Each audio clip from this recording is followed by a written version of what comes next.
Avant de prier, je voulais annoncer quelque chose que le Seigneur m'a dit pendant que nous étions en train de prier ici. Ça va juste me prendre une minute. On m'appelle prophète Paul Kalume, je viens de Goma, de l'Est, précisément à Goma. Mais pendant que nous étions en train de prier ici, écoutez ce que le Seigneur m'a dit. Le Seigneur m'a dit, il vient de mettre sur notre chemin 4 éléments. La première des choses, il met sur notre chemin des hommes capables de s'allier à nous pour stabiliser et mettre fin à cette guerre.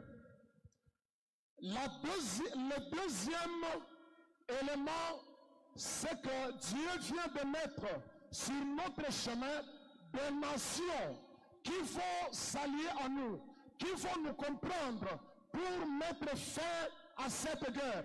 Pas des nations hypocrites, mais des nations qui seront sincères en nous. Et troisième, le Seigneur me dit, il vient de mettre des institutions internationales qui seront capables d'entendre ce qui se passe ici et de faire des suivis pour que tout soit arrêté. Et quatrième, le Seigneur me dit, il vient de mettre des événements. Il y a des événements qui vont se passer à travers le monde. Et à travers ces événements, le Seigneur va orienter le vent vers le Congo pour que cette guerre puisse prendre fin. Et le Seigneur m'a dit, à titre d'exemple, il y a un homme que Dieu a déjà élevé, qu'il a mis sur notre chemin. Cet homme-là, ce n'est pas d'abord un Congolais, mais c'est un Américain. Et le Seigneur me dit, cet homme, il a 60 ans. Cet homme-là, son père, s'appelle Donald. Mais lui-même, on a l'habitude de l'appeler Anthony John.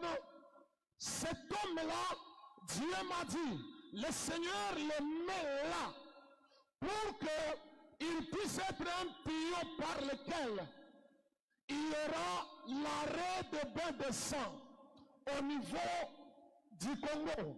Pourquoi Dieu fait ça?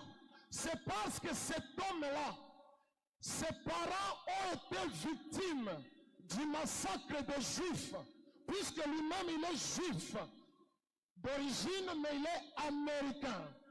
Alors c'est comme ça que dans quelques temps, vous allez voir, cet homme-là va commencer à faire des appels à tout moment au niveau de nos institutions, même au niveau de la présidence. Ce sera un signe que quelque chose est en train de changer. Alors, par rapport à ça,